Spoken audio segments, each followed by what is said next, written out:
Dan, first of all, thank you for joining me today. I really appreciate you taking the time. I'm a huge fan of your music and I'm excited for the conversation that's about to unfold. I am most definitely humbled by your ask for me to be on this podcast, only just because I I'm a listener, and so I would listen to the episodes with the people that like I follow and stuff. So I've listened to the stuff with Harrison and like his adventures as Logic and John Bellion's manager, and then David Purcell, who's like maybe the most prolific nonfiction writer of our generation. Yeah. Well, I appreciate you listening, and those, it's really cool to have you in the fold as well. And because I discovered you through Twitter some way, and, Mhm. I just started listening to your music and I was like, damn, this stuff is amazing. But, as I've dived into your story more, one of the things that has really surprised me about you is that you didn't know you were going to go down the path of music right away and No. right after college. And I think that that is something that I think more people need to hear, in the sense of we believe we have to be on this path, right? And so Yeah. talk to me about how you've thought about your career, quote unquote career, and how you've thought about navigating through what you see yourself doing. Yeah. Such a big question, navigating your career. And I think people like to almost like they stand in front of like words like that, like career, and Mhm. they're in shock and they're like, oh man, what now? you know?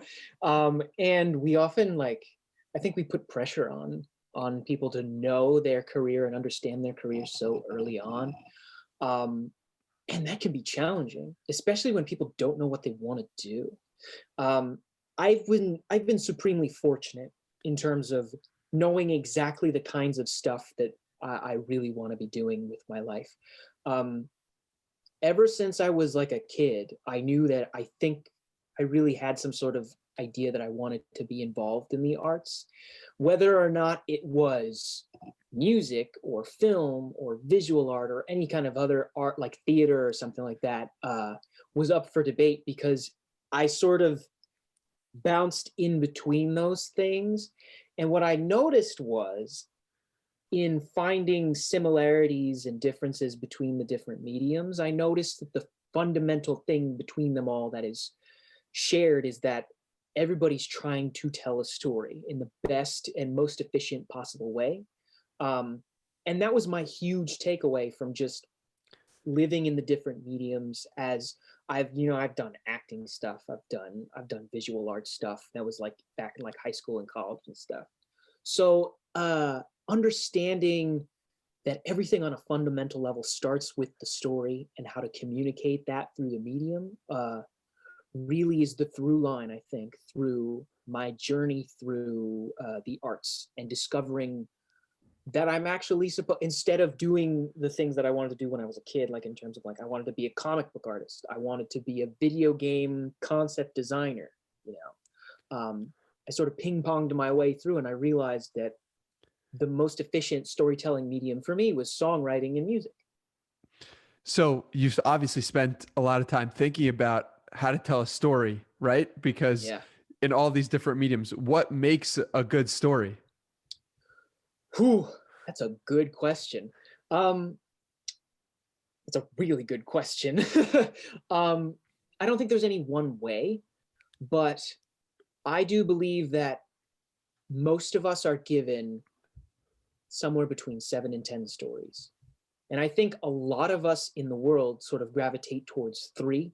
And it's why we see the same stories sort of pop up again and again in popular culture, because there are a lot of the things that we can latch onto, resonate with, and sort of take away from as a collective. So like your heroes' journeys, like your Star Warses, your Marvels, all those kinds of things where there's like these fantasy worlds, and then there's these grounded heroes trying to go through and learn and grow and become who they believe that they hope to be. Um, and that's kind of one of the few handfuls of stories that people can tell.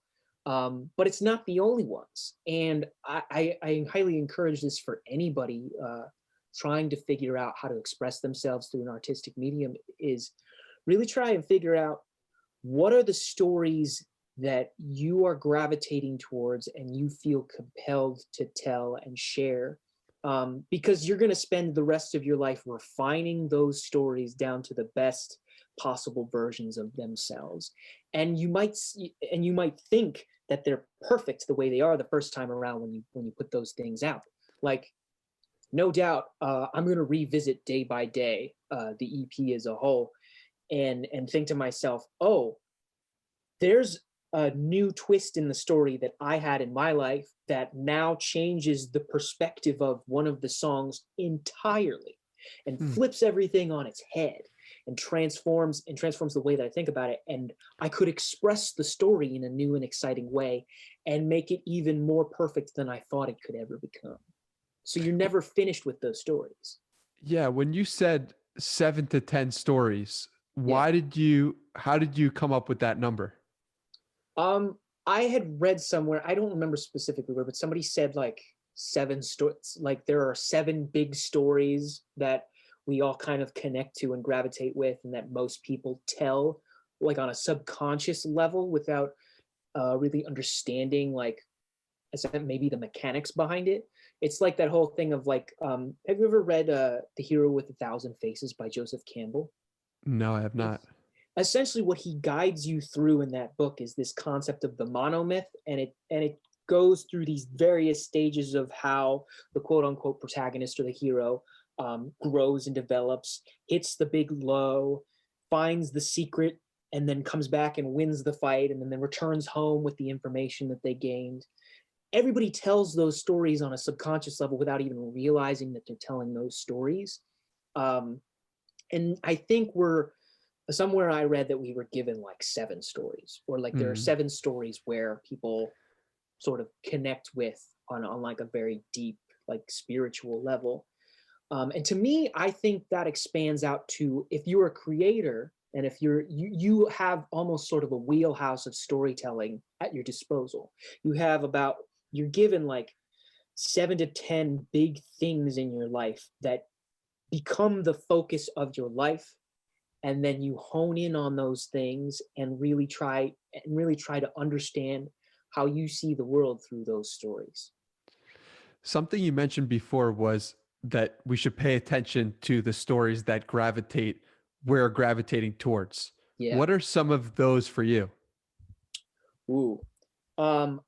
I don't think I've discovered them all, but a couple that I have really kept very close, and I think I've been able to refine over the years, is one of them is the concept of grief, and one of them is the concept of hope. Grief in the sense that, we have these journeys of sort of going through the world and finding people who are our people, and then losing touch with them or losing them, be it like through a death or through just separation. And we, as a result of that, sort of just enter this like tumultuous phase where we're grappling with our relationship to that, of time passing and growing into something that's completely new and different. And I think I gravitate towards that a lot because there's a lot of change and interesting momentum that characters can go through when they're experiencing grief. I wrote I wrote an a cappella jukebox musical in film school called Stages for my college a cappella group, the Capella. And it was tracing the 5 stages of grief that somebody might go through when they break up with somebody, and how they discover that maybe it's not necessarily the outside forces that are causing me to have these issues, but like the inner forces and that are dictating my life, and maybe I can come out of this stronger than I was before. And then I wrote a really silly comedy about this private eye gumshoe detective from like 1945 who gets locked in a freezer and is frozen 70 years into the future and wakes up, and all of a sudden his world is completely shifted. All the people in his life that he once knew are gone or old.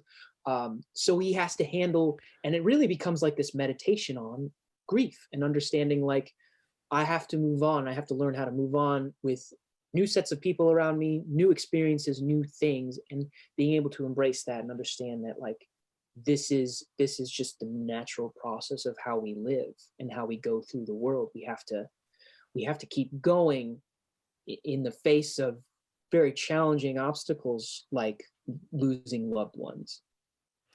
And you also mentioned hope as a story. Yeah.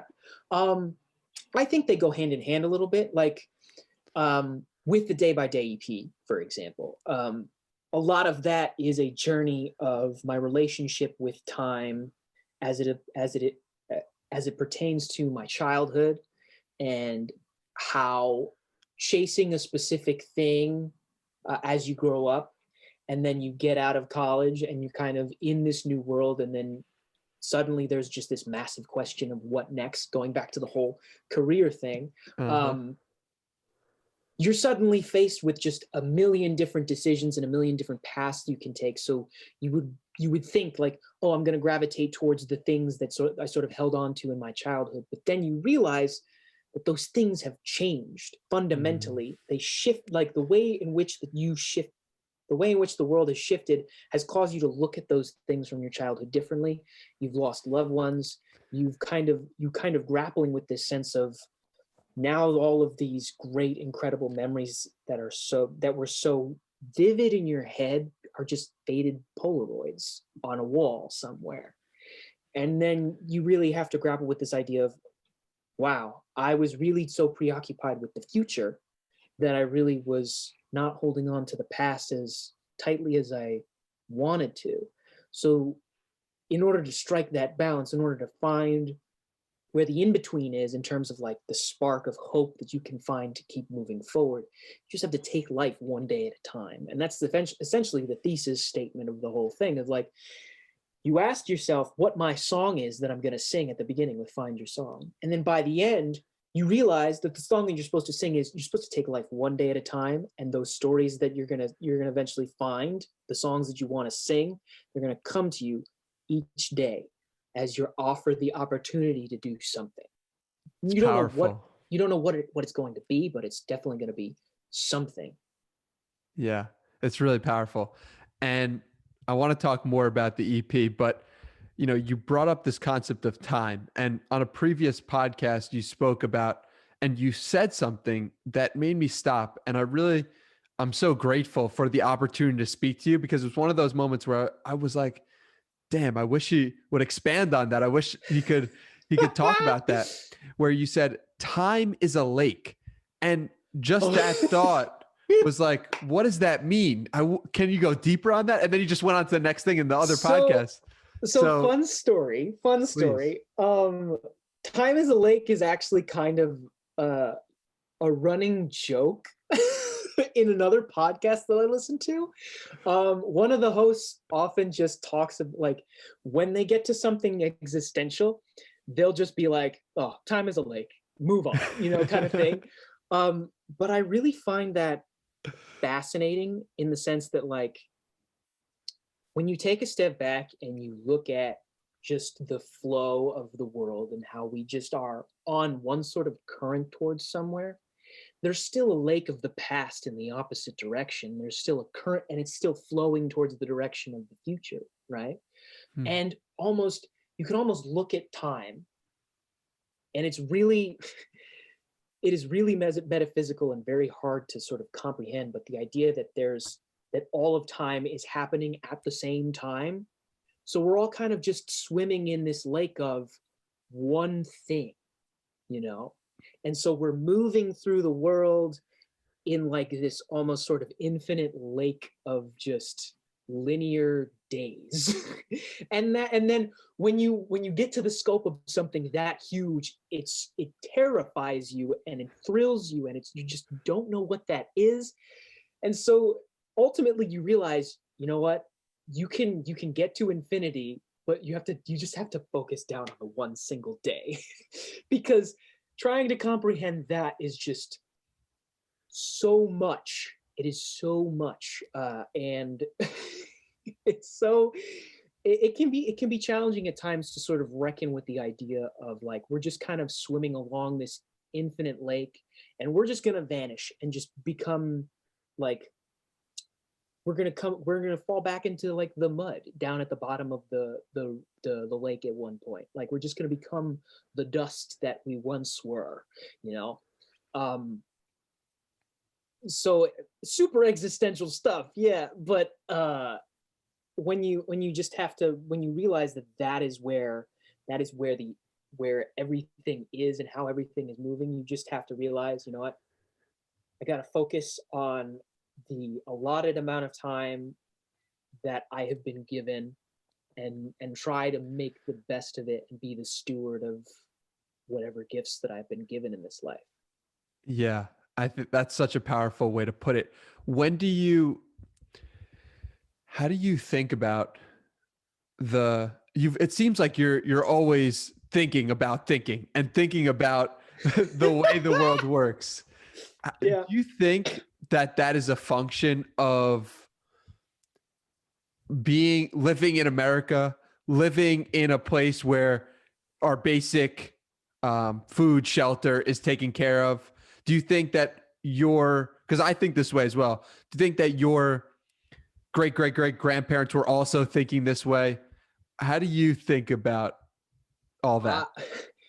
They might have been thinking this way, but I don't know if they were thinking this intentionally about it. I think we've been afforded a lot of opportunity, and it is a great privilege, the amount of opportunity that we have, to be able to think about those things. And when you get existential like that, you suddenly realize how incredibly precious this life is, and how you just need to share, not necessarily the big stuff with people, but just cherish the smaller things, because those little small things eventually add up and make the whole sort of just this long story of our lives to sort of end upon. So what a privilege and an honor it is to be able to think about those things and figure out a way how, and have them help you orient your life in a manner, to where you can live with great intention. It's beautifully said. And, you know, I was just thinking as you were saying that, how we don't ever think that existentially when we are on a long run and we can't get our breath, or when, you know, we're really under stress in some way. Yeah. It's only when we're sitting here in the comfort of our home and we're talking on this. But at the same time, I think there's a huge place for it, you know? Yeah. So, but bringing it back, I guess, to you and bringing it back to your creative process, because I've been enjoying your music now for, I don't know, just ever since we got in contact, maybe last month or so. Thank you. And loving it. And I'm so curious what that creative process looks like. I'm sure it's different for every song, but Sure. break down in general what the creative process is like. So I don't necessarily know if I have a strict process, in the sense that like I have habits that I've set up. And maybe it's not necessarily, maybe they are habits, but they're things that I don't consciously think of because they're so muscle memory at this point.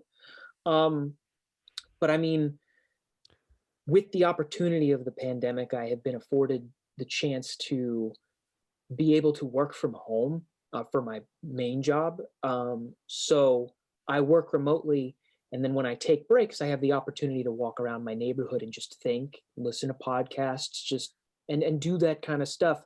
And a lot of the ideas that come to me come on walks. They've also come in the shower. Usually when I have time to just sit and sort of dwell on my thoughts and what things come in and out. And that's when really I'm able to meet and sort of interface with the divine at this point, because I fundamentally think that these songs don't come from me. I may be the vehicle for them, but I don't think they come from me. They come from some sort of divine well that God has granted me access to, you know. So I just sort of be receptive to when the ideas show up at my door. And being able to habitually set yourself up to be receptive is a challenging thing because you have to wade through all of the other thoughts. And that can be really challenging if you're not one to really focus on yourself, and if you're more extroverted person as opposed to an introverted person.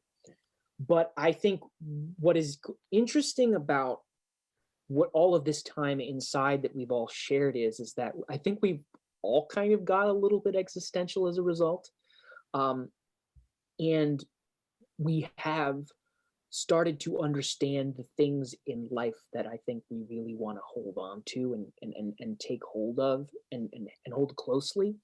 And I would recommend that people sort of take that as a means to guide themselves towards understanding maybe themselves on a level where they're writing in journals and thinking about their life and their relationships with other people. As for my actual recording process, it really differs. Usually I focus primarily on rhythm. Rhythm is like the foundation of what I do in anything. So whether or not it is a guitar strum or a specific kind of riff, or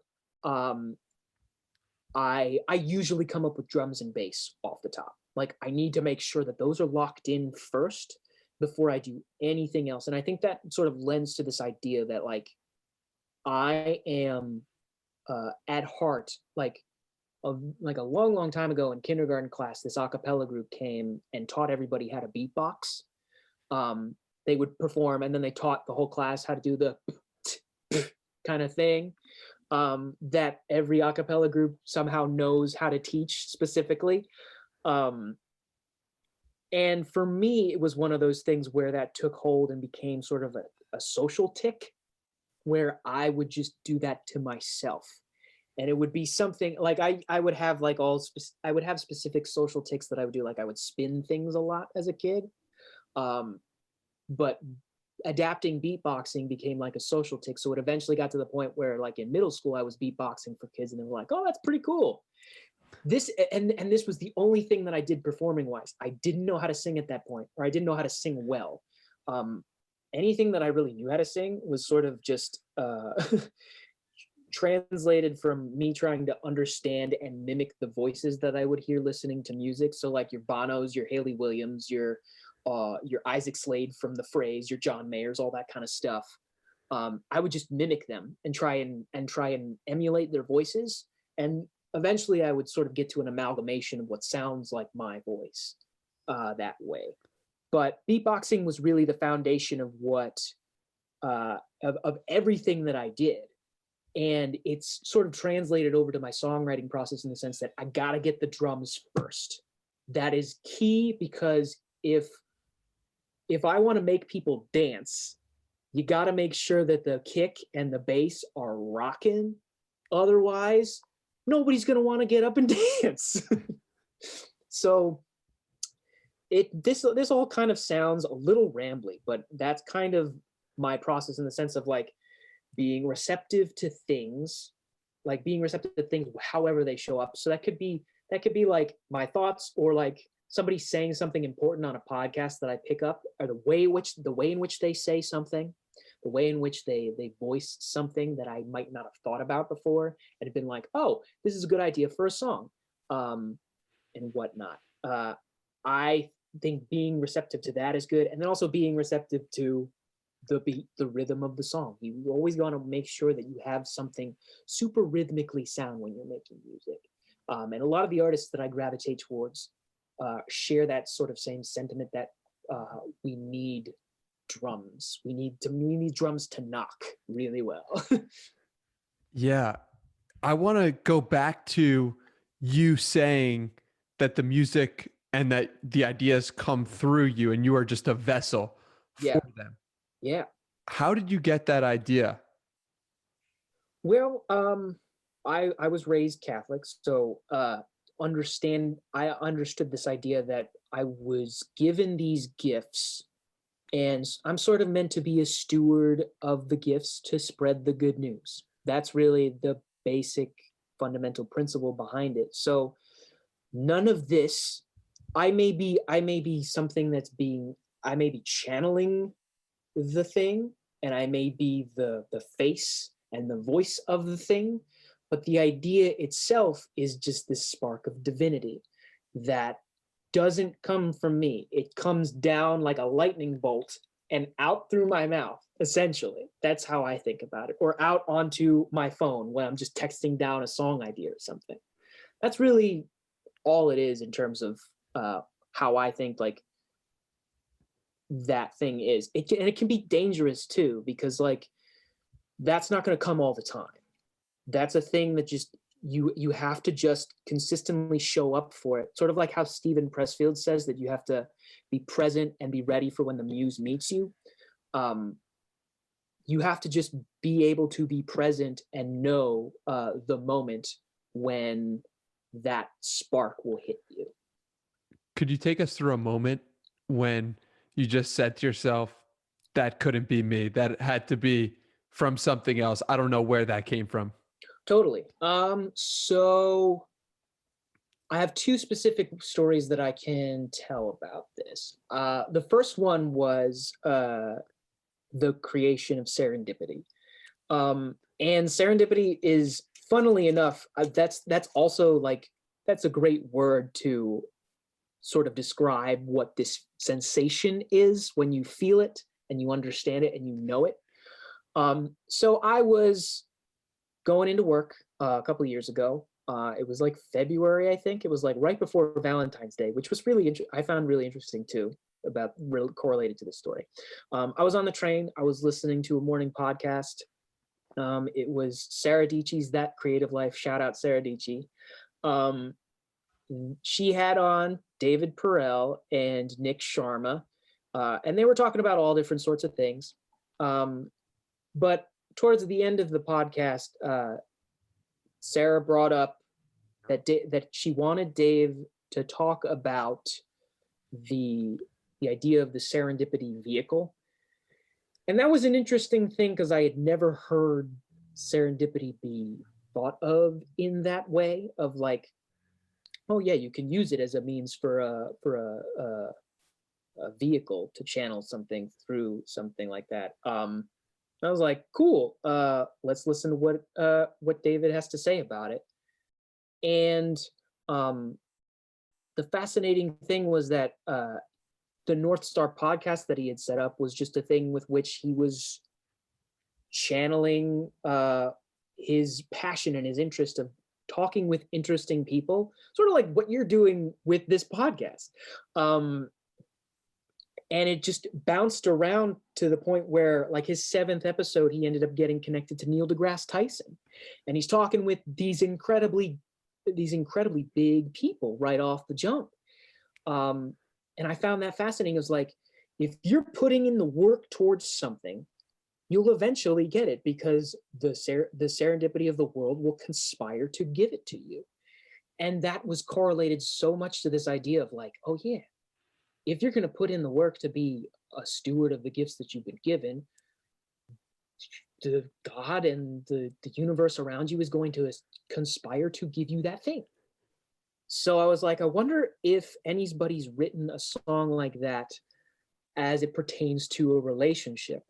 And so that's where the idea of serendipity came from. And that was like, and I was like, oh, cool. And then I was listening to a lot of music where there was like a lot of rhythmic kind of like sounding things, which I found fascinating. And so I just wrote down serendipity and I dashed it out in a specific way so that it sounded in my head like serendipity is gonna be the key to your door. And that was all I had. And then I just kept adding it on from there and there, and it just kept adding up. The second story was, it's a little bit of a sadder story, but it pertains to the story behind Home Lives in You. Back in 2019, both of late 2018, yeah, late 2018, early 2019, within 6 months of each other, my grandparents on my mother's side passed away. Um, but a couple of days after my grandmother passed away, I remembered a moment that I had shared with her the last time that I had saw her. And before I left, my brother and I told her that we loved her. And she gave us a smile. She wasn't talking, but she gave us a smile, almost as if to say everything's going to be all right. And it was just this really powerful, like, soul stirring moment. And after reflecting on it a bit, I really did have like this epiphany type feeling where my chest swelled and I basically had the chorus of the song done. Like, I knew what it was, because I had always wanted to write a song about, like, home is not a place, it's a state of mind, it's the people that you're around. But I didn't know how to express it. But I had the focal point of knowing how to express it then, because it was just like, yeah, I know that growing up is hard to do. I'm not going to be around forever.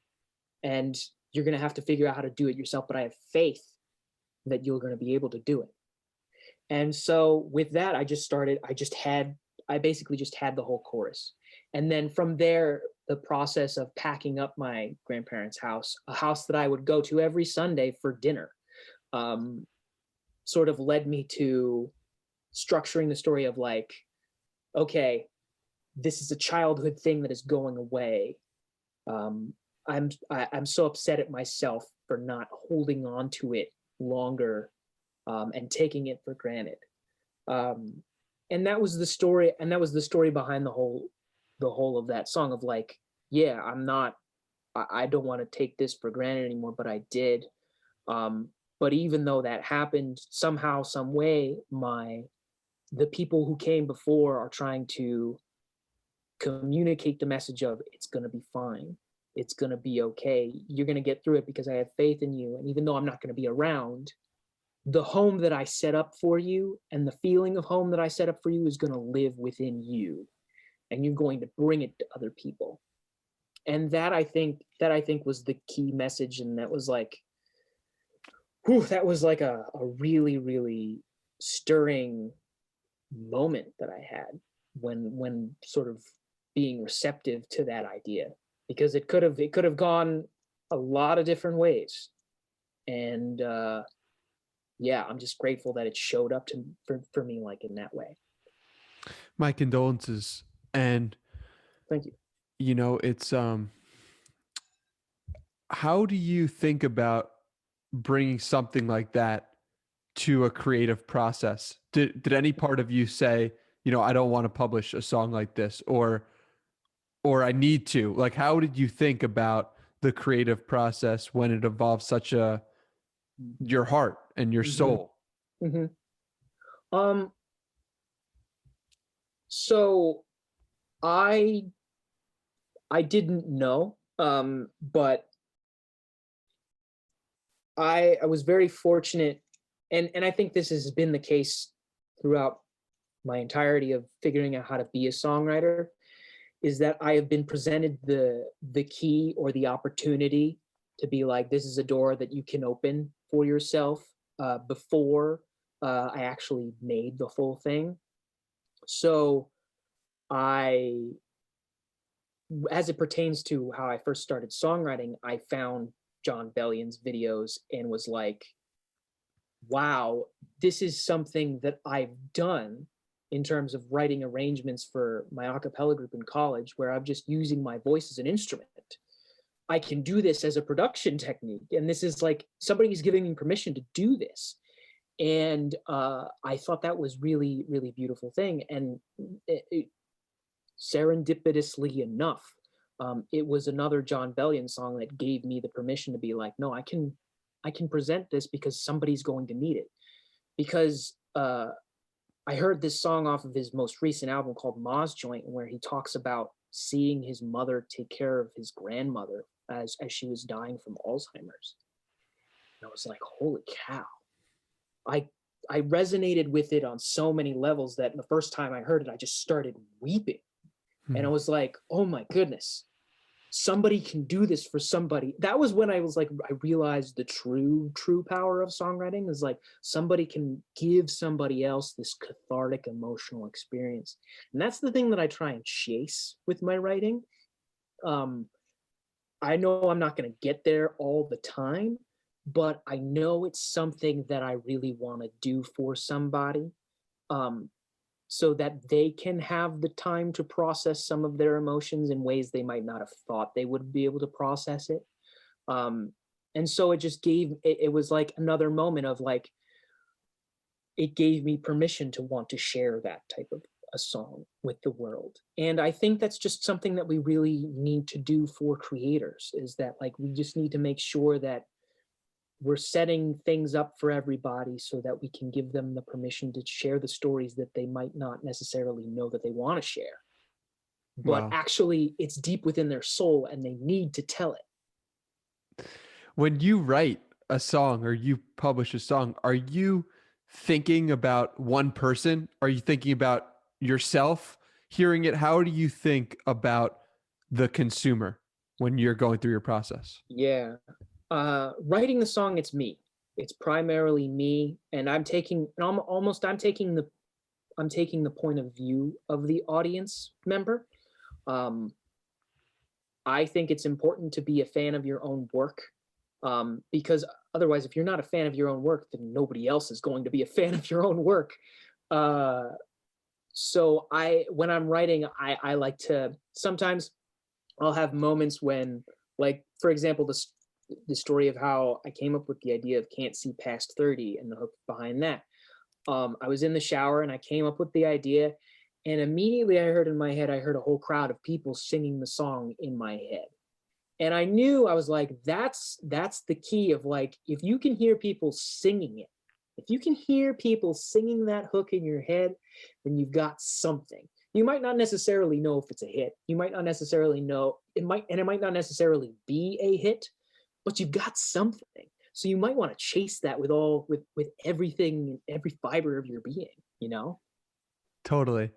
And, it's so interesting that you say that, because like, that is so true. If you can imagine a crowd screaming those lyrics, then it's probably something. But at the same time, you have another lyric that says like, all this talk about going viral is making you sick. Yeah. And so how do you juxtapose and think about those two dichotomies? Dude, it's such a living paradox, isn't it? Like, we want to be famous, but we don't want to be famous, if that makes sense. 100%. I know exactly what you're talking about, but explain it for people who haven't thought about it like that. So, I had two instances a couple of years ago where I went viral on the internet, or somewhat viral on the internet, and they were just based off of like covers. And it was, if honestly, the real secret to going viral is that you can't aim for virality. You have to just contribute something, and that contribution will eventually be like, oh yes, I too agree with this thing. It's sort of like you're trying to take the thing that you're good at and making it the most common and basic that it could possibly be, to be the most easily communicable thing, because you only have a limited span of time to be able to communicate those ideas, especially on short form apps like Twitter and Instagram and TikTok and all those places. So I did that a couple of times. I would do to test the water. I would use the Acapella app. There's an application where you can record multiple talking heads of yourself singing things to a click track. And I did that several times, and two of those instances went viral. The first time I was adding on to a guy playing doing an acoustic version of Fly Me to the Moon, but instead of just singing Fly Me to the Moon, he was rapping it. And what I did was I just added harmonies over it. And then by way of him sharing it, it tangentially went viral. And I ended up DMing with James Corden, because he had seen the video, he had seen people add on to it, and he retweeted it and then went straight to my DMs and was like, hey, I loved your voice. And I was like, wow, thanks, famous person James Corden. He was really nice about it. And I'm really grateful that he had like just some sort of level of like yeah, no, I really love, this is like, I could sense the passion for harmonies and theater and like kind of the things that he telegraphs on the Late Late Show. Um, and that went viral. And then I did a cover on Instagram of a song off the Jonas Brothers' most recent album. And Joe Jonas saw it because I tagged him in it and he shared it. Wow. And so instantly I just had like this barrage of people being like, oh my goodness, this is so good. And so all of these interesting and cool opportunities that you would think be like, oh my goodness, you did the thing. You did the thing. What? Yeah. And then, but you're sitting there and you're kind of like, I remember sitting there and going through the whole thing and I just felt so empty. And like, there was nothing fun about it. Like, nothing. And it goes back to the whole thing of like, you spoke about a podcast where it was that I talked about the art of nourishment. That's what I mean by nourishment. You can make as many Big Macs as you want in terms of putting out media or something that feeds the content beast, so to speak, but it's not going to make you whole, and it's not going to make the people that are on the receiving end of the stuff that you're putting out whole. You really want to make sure that you're setting up like the idea of this like nourishing steak dinner essentially through your music. And doing that online is really challenging because you have to strike a balance of, you have to be relevant, on time, and consistent with everything. And that is a challenge, especially when you're doing creative work. So what I have been trying to figure out, and sort of the process of writing Nobody Knows My Name, the song that you were talking about, lends to this thought process of like, this is how I need to think about those things. I sat there going like, no, isn't it awesome that nobody, like, I went viral twice. Nobody knows who I am still. It's beautiful. I can go out and I can live my life. Because if they did, I think I would lose my mind. Like I wouldn't be able to leave my house without being hounded by people like the way that celebrities are. That affects you on such a psychological level. And geez, like I can only fathom like that's the amount of like attention famous people receive on the daily. Like all of those accolades of just swarming in of like, or and not even just accolades, but like praise, criticism, hate, all those kinds of things. You're kind of just like, you sit back and you're like, no, nobody should want that kind of thing. As much as we try and chase it out of some sort of like psychological need to be heard and seen and felt, nobody should want that. Nobody should. Tim Ferriss has got a great post called like 17 Reasons Why You Don't Want to Be Famous, which I highly recommend everyone check out. And he talks about his experience in detail, and I'll link it in the show notes. But, you know, you mentioned that no part of it made you feel whole. But what about when you got that DM from that dude, James, what was his name? James Corden, yeah. James, that didn't make you feel nourished, or that didn't do it for you? I think in hindsight, it feels a little bit nourishing to know that like somebody that big firmly says you're on. It's almost like a message saying you're on the right track. Keep going. A wink from God is how I think about it.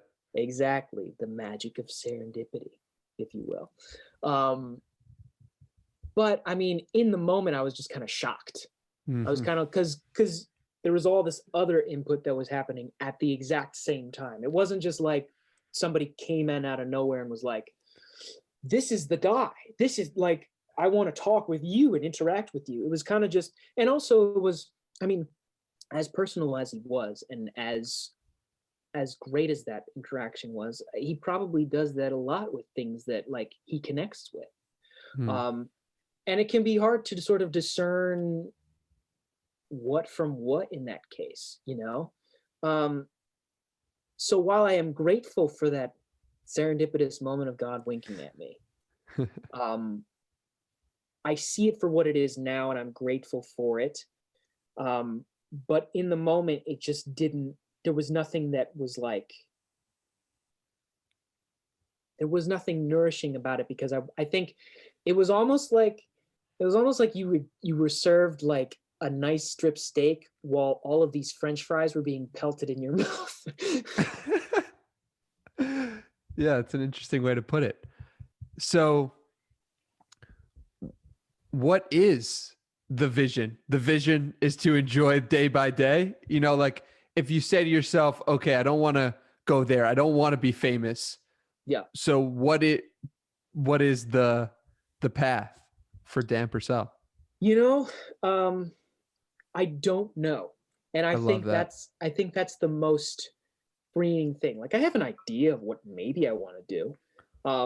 But I'm also content like being able to do this on the side, because it's afforded me opportunities like speaking with you right now. Like 2 years ago, I had an idea to make a thing and I wanted it to exist for people to find. And then you find it and resonate with it and ask me to come on this to speak with you. And I think that's such an amazing thing, and the exact kind of level of nourishment that I was looking for when making this thing, you know? So I think I kind of want to do that, but for other people. I want to be not to keep citing the path that he has taken me down, but John Bellion has been doing this again and again and again for so many artists and so many fandoms. Like he's been writing for K-pop stars, he's been writing for Justin Bieber, he's been writing for Demi Lovato and Christina Aguilera, Katy Perry, all these big superstars with huge devoted followings. And he taps into them like he knows exactly who they are and what they want on a fundamental level, and connects with them and writes something so pertinent to them, to the point where it's like he's made a career out of it. And I think that is the coolest thing. And I want to do that. That's like, that is an end goal of mine. Whether or not it happens, I really don't know, but I'm willing to let serendipity take me where it will lead me in regards to that. Do you think that John Bellion needed to be John Bellion in order to do everything that he's done? Do you need, in other words, for those who aren't familiar with John Bellion, do you think that he needed to reach a certain level of putting himself out there, of, you know, creating these mass hits, and then that gave him the opportunity? Yeah, because I don't think I mean, I don't want to speak for him, and I'm not his therapist or anything. But just from the trajectory of his career, he just like, he went from, based on all the podcasts and material I've listened to, he wanted to get out and he wanted to do, he had this calling to be the steward of the gifts that he had been given, but he didn't know what that looked like. And at one point, I think he might have thought that it was an artist thing. But then Cara Diaguardi found him, and she was like, you need to be in all these sessions with all these different songwriters pitching music to all these big artists. And he's like, you know what, you're right. I need to learn. I need to study the craft. And that's kind of the thing that I've always done from square one, like going back to the whole, like being a mimic, understanding people's voices, learning how they work, learning the trade, and learning the trade of drawing, watching things. I would watch TV and watch cartoons, and I would pay attention to how things looked and try to remember them and draw how to remember, and like draw them from memory. So he was somebody who just like fully understood that it was a craft journey, and that you needed to develop those instincts so that they are as sharp as a knife when somebody asks you to make something incredible. You need to get into the studio and make something incredible, set up the environment so that way they can be nourished by the experience of working with the person. You really want to feed people with the gifts that you've been given. And I think that his career has been nothing but doing that. And it's transformed into a thing where he has been in these group songwriting sessions, making these huge hits for other artists. because like I mean like you can't just count out the rest of that team, like Michael Pollitt, Jason Evigan, Amy Adams, all the songwriting people that are primarily more on the songwriting side as opposed to being artists, you know. The fact that he's able to live within between both worlds and understands what each world kind of needs is really fascinating. Something that is a lot of people are looking at him as inspiration for, and a lot of people are starting to pioneer a little bit more, like the Julia Michaels and JP Saxes of the world, who are like writing songs like "If the World Was Ending," which was like a Grammy Award nominated or Grammy Award nominated song. But they cut their teeth writing for other people, and so it's all just like you study the craft and you sort of figure out where you are as a cog in this whole sort of like songwriting industry, music industry type thing, and how you work. And if you work and everything starts to synchronize around you, all the opportunities are going to come your way because you figured out the way to sort of be the effective thing that will serve other people in the best possible way. And it's all from a place of extreme compassion and empathy and love, you know, which is cool. 100%. You know, what I've noticed about you, and correct me if I'm wrong, but it seems like you're such an incredible consumer of different people from a wide range of creatives. And you are making the connection with Sarah Dietschy and David Purcell to some of these musically gifted people where, you know, up until 12 months ago, I thought, oh, if someone's creative, that means they're a good artist or a good musician. But it seems like you've just, the spectrum for what you believe creativity is so wide. So where does that come from to be able to see creativity in everything? It comes back to the whole fundamental thing of like, everything's a story, man. You know, like we've all got a path, and whether we know it or not, we're sort of on this trajectory towards something. And that's beautiful. And how we express it is how we express it. You could be a chef, you could be a scientist, you could be a mathematician, a statistician, a public servant, or anything. Everything is storytelling. Everything is how you are expressing yourself to connect with other people. I think taking from all different sources, points of inspiration is crucial to, I mean, I think I am a very, very small minutia of people in terms of like how much I absorb like a sponge, because I'm just so fascinated by it. I'm fascinated by information, I think, and the people delivering it. But I encourage people to just have that sort of sponge brain type mentality where you find the humility of you find humility within the things that you're learning, so that way you can be receptive to how they lend to your worldview and how everything kind of combines to help you orient and be like, oh right, so this leads to this, and it makes sense in my brain. Making those connections requires a lot of expansion beyond what you might know. And understanding that you will not know everything, and that's okay. How would you recommend someone who doesn't feel like they have a sponge brain of, how would you recommend building that trait? That's hard. I find it's I'm gonna tell you, like, I think my mind is like to an extent biologically suited to it, because it is like chemically, it wants to know the thing, you know. It comes down to the whole idea that we were talking about of like being receptive as opposed to putting the walls up, you know.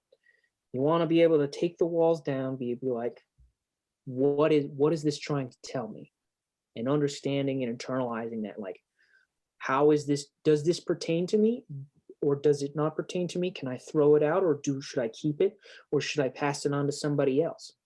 Um, I think, yeah, any kind of information has a purpose, and it's either to help or serve as an obstacle for you to sort of problem solve around, you know? And I think that's important to remember. Like, don't treat ideas that you might come in conflict with full hostility. You need to be able to say, why is this obstacle in front of me? And how can I solve the problem that it might be posing to my head? And how does it reflect on me and my worldview? Is there an example you could point to of you doing that? Hmm. um, I I've started learning a lot about systemic psychology, in terms of how our beliefs affect the systems around us and how we react on a systemic level to things.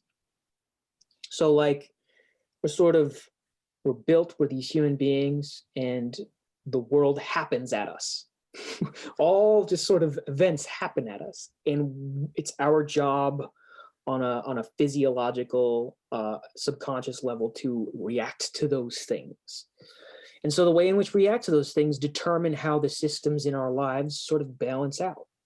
And being aware of those things, like being aware of those things and understanding how to better balance yourself so that the systems can rebalance themselves out in new and exciting ways, I think is really important. Because if you understand what you're like in the context of the relationship with your parents, if you understand what the context of who you are in the relationship with your friends, your significant other, your siblings, your relatives, all those kinds of things, how you function within those things, and you figure out how to change so that way you can bring more of your authentic self into the conversation of those systems, things will shift around you and things will change to the point where I think things will start to balance out a little bit more for you.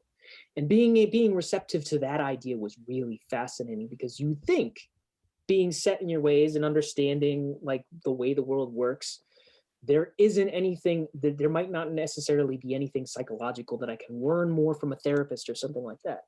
But it took a life coach and it took him illustrating those ideas of systemic psychology to help me understand, like, oh, no, I need to.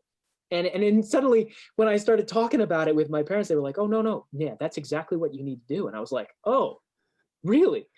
He was like, no, you need to be more aggressive in life, man. You need to be able to move powerfully towards the things that you want in life. And I was like, oh, cool, interesting. And then I brought that up with my parents and I was like, no, you've always been kind of like a little bit more like shy about the things that you want in life. So it was fascinating to hear that confirmation, be like, oh, now I can figure out how to start balancing myself out better and be receptive to the idea that like there's a whole new part of me that I have yet to discover who he is, but I'm so excited when I get there. Okay, so you're working with this life coach. What was that like? And how did you start that process? And what have been some of the key learnings other than that you can share with us from that process? Yeah, I won't dive into too much of the illustrations because some of the things were personal, but um, I learned about this guy through, funny enough, a comedian. He was starting a podcast with him, with another comedian. And this coach is a specialist in systemic psychology and sports psychology. He has a master's in both.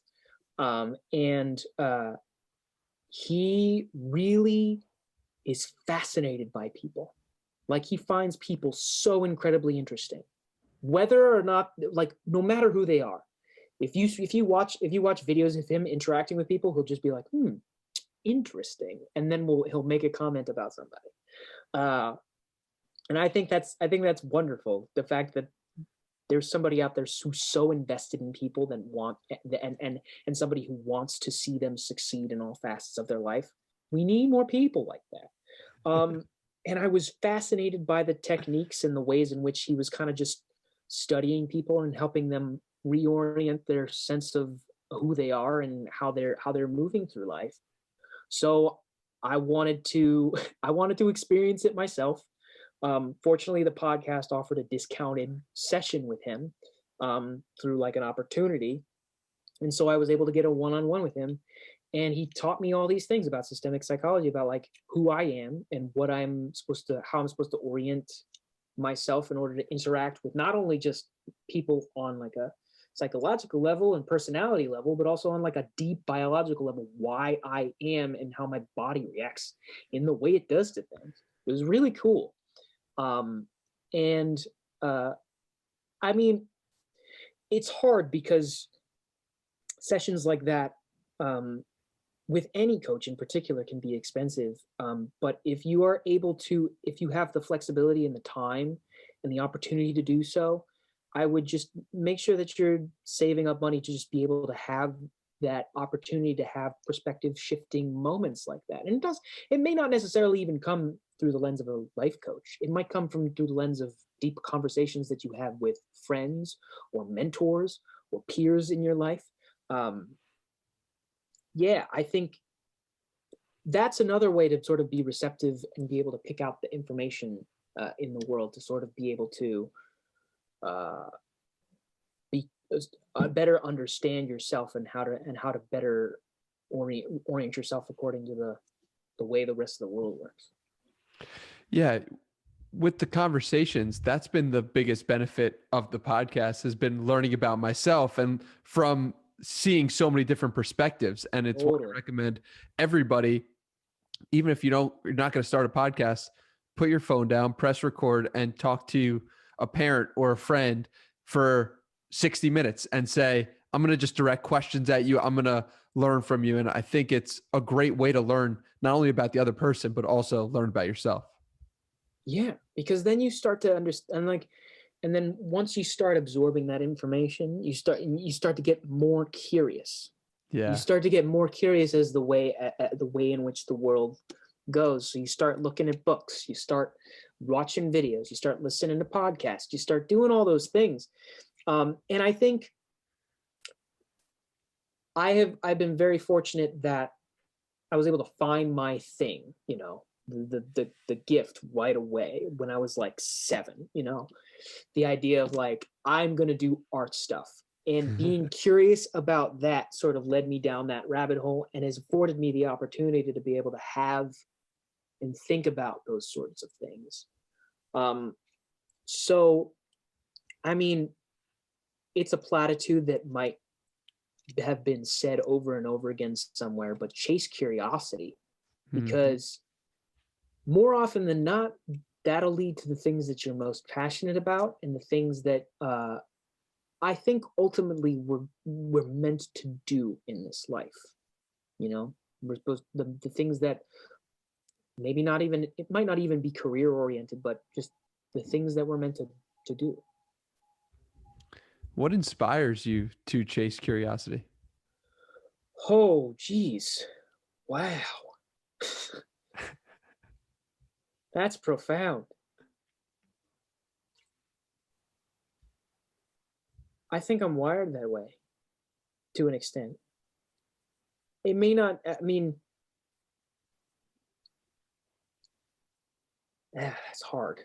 That's a hard question because I don't think I fully understand it yet.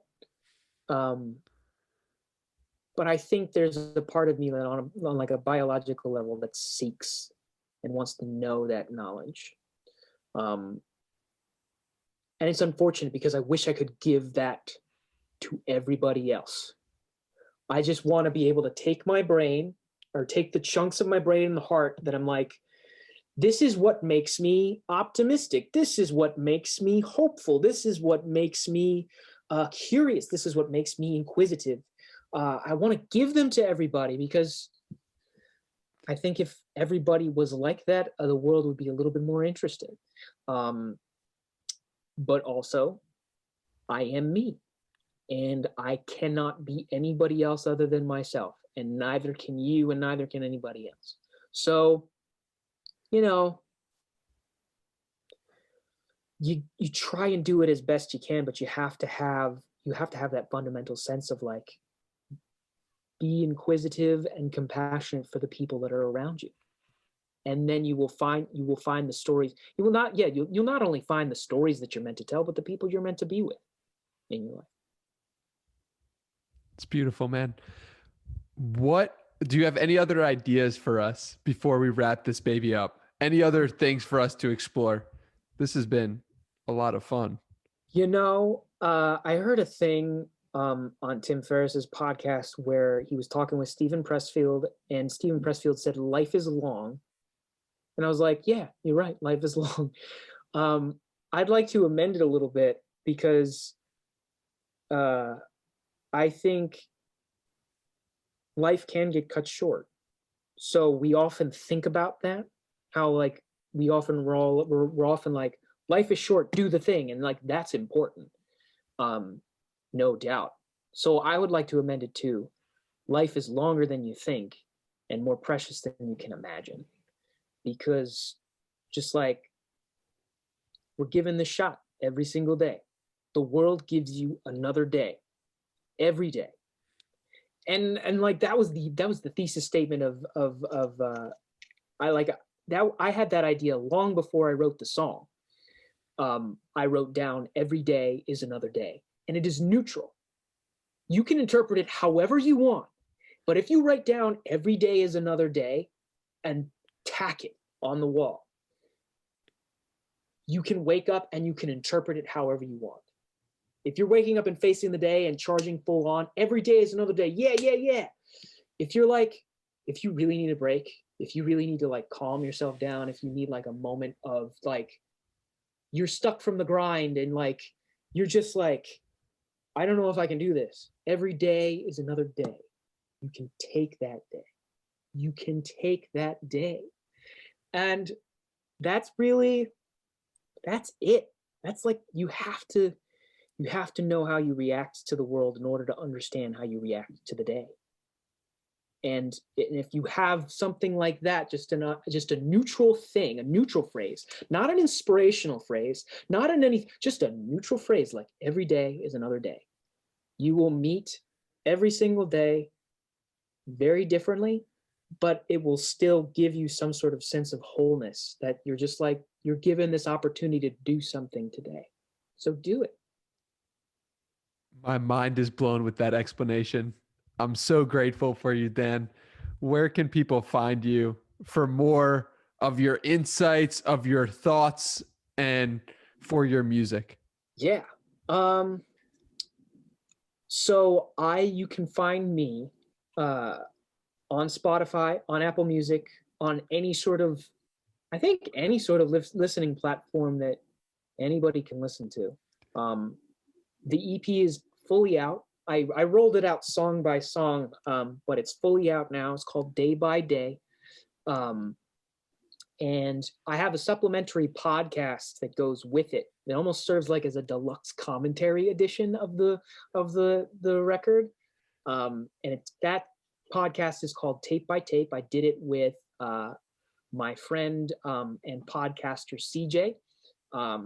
And it's really fun. And if you type my name in, Dan Purcell, Dan Purcell, you are bound to find podcasts, videos, things I've done. I have a lot, like there's a lot of long stuff I've been around on the internet since high school, so you'll probably find something of mine. If you want to get in touch with me directly, you can follow me on Twitter and Instagram at the Dan Purcell, the Dan Purcell. That's the easiest way to reach me. If you want to tweet at me or send me a DM talking about anything that we might have discussed here or on another podcast or whatever. If you want to talk to me about Gleaming the Cube, the movie that stars Christian Slater about skateboarding in the 1980s, that features Tony Hawk as a supporting character. It's one of the most fascinating movies I've ever seen, and if you love Gleaming the Cube, go check it out and talk to me about it on there if you're a fan. Like, I'm a hardcore movie fan too as well, so if you want to talk movies about me, I can do that all day too. The creativity knows no bounds. Thank you, Dan, for your time. I'm super grateful. And I'm Very grateful that you have given me this opportunity to also kind of suss out my own thoughts and feelings. Like every single time I have a conversation with somebody, like boom, I'm new thing about myself that I've learned. So I'm very grateful for the opportunity to not only speak with you and speak with the audience of your podcast, but also just to sort of speak with myself. well, I feel the same way. And thank you so much.